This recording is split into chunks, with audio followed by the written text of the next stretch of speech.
Christina.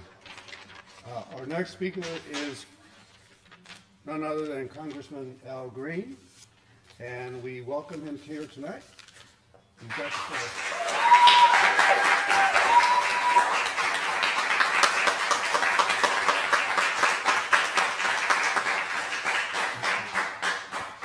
Thank you for the very kind and warm reception. Please allow me to thank the president of the Tejano Democrats, Mr. Davis, President Davis, and of course my dear friend, longtime friend, Janie Reyes, who was a founder. I have with us tonight Ms. Fletcher, who is the person who chairs the Texas Democratic delegation. And of course, we just heard from State Representative Morales, Councilwoman Plummer's here,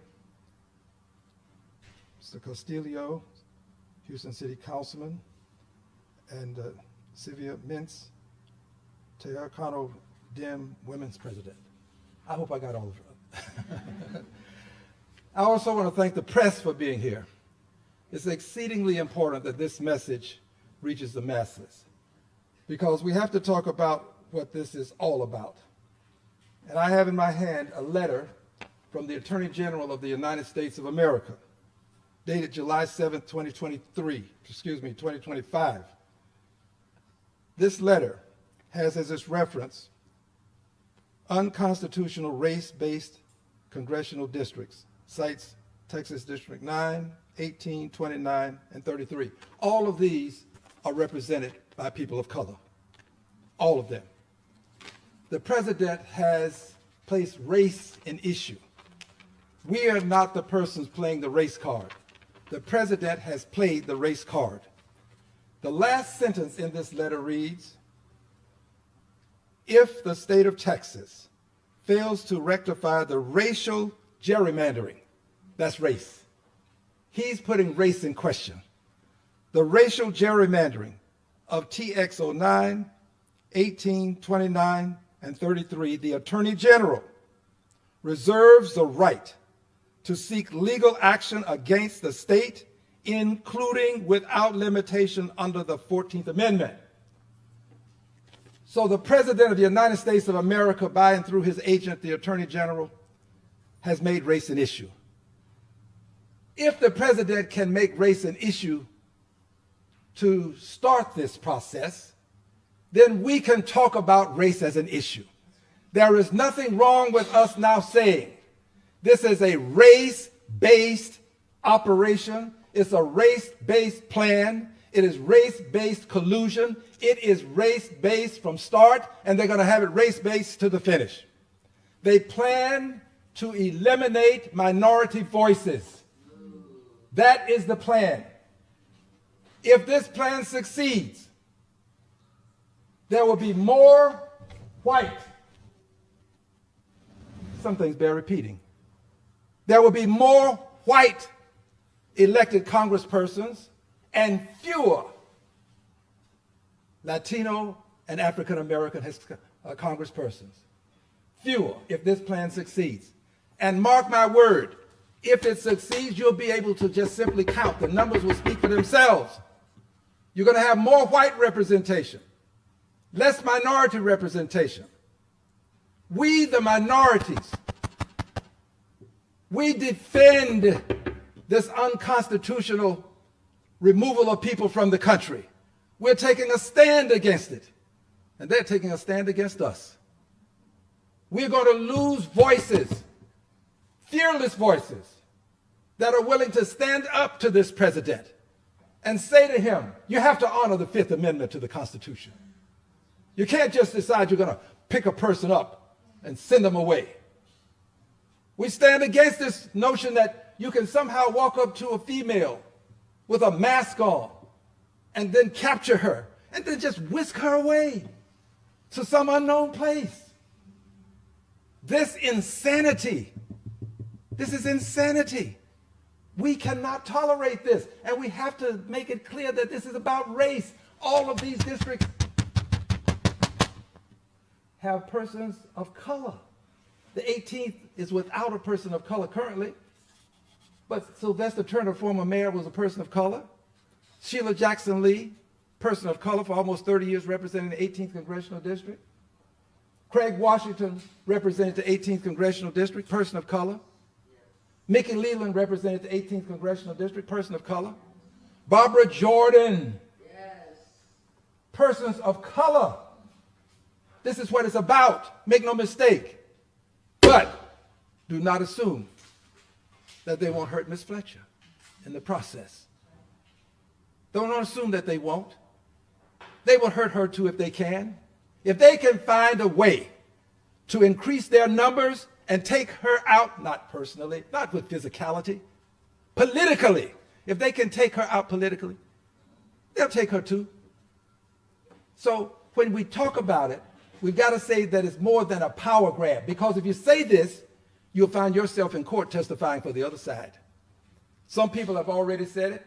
They're already on record, and they may be called for the other side. I am in court right now in litigation for the 9th Congressional District and also supporting the 18th and the 29th. I'm in court right now. I'm in court right now. I have spent tens of thousands of dollars to protect these seats. Tens of thousands. And I plan to spend tens of thousands more. But here's a little secret that's not often spoken. The president doesn't care whether he gets constitutional maps. He doesn't care. All he wants is for the state of Texas to approve maps. Approve maps that will give him more congressional seats. Why, Al, does he simply want maps if they are unconstitutional? Because he knows it takes years to overturn the unconstitutional maps. How do I know? I'm a plaintiff in a lawsuit that's been going on for years, right now, involving these very congressional districts. So he gets 2 more years of an unconstitutional map with unconstitutional representation. He gets to continue what he's doing to devolve democracy into an autocracy with him as an authoritarian president. And by the way, he always gives you a big number. He moves back, and then people can say, well, we won, or somehow we didn't get, it wasn't as bad as we thought it might be. He said 5. My prognostication is he won't do 5 because he'll put too many Republicans at risk. But he says 5 to get the attention of the public. And then when he does 3, we say, well, the president wasn't as bad as we thought he was. But he is. He is.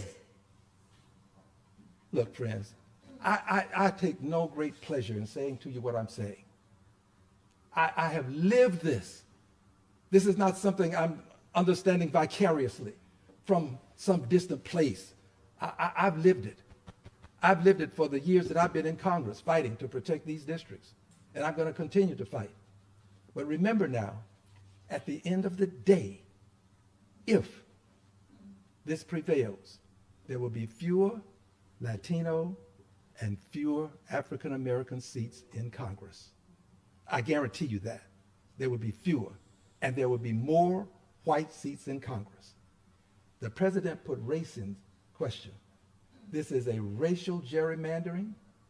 In fact, it is racist. That's what it is. And we cannot be afraid to say it. If they can use it, why can't we defend ourselves with it? Now, final comment. The president's agent says that this is racial gerrymandering. Funny thing, state of Texas doesn't agree. Senator Hoffman, you know well of what I speak, testified that the map is race blind that was drawn. The Attorney General for the state of Texas has said that they did not draw lines with any consideration as it relates to race. Maybe not in those exact words, but that's what he said. So my dear friends, please understand that all we are doing is defending what we have. There is nothing unconstitutional about having a congressional district where Latinos and African Americans make up a majority of the district. There is nothing wrong with that.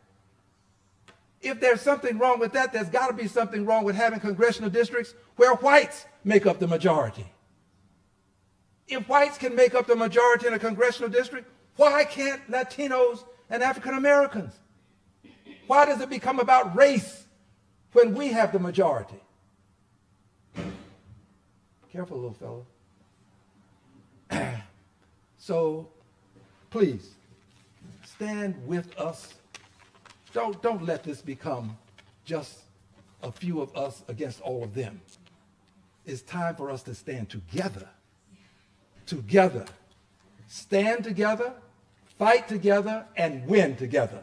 We shall overcome and we shall win. We shall win. We shall win.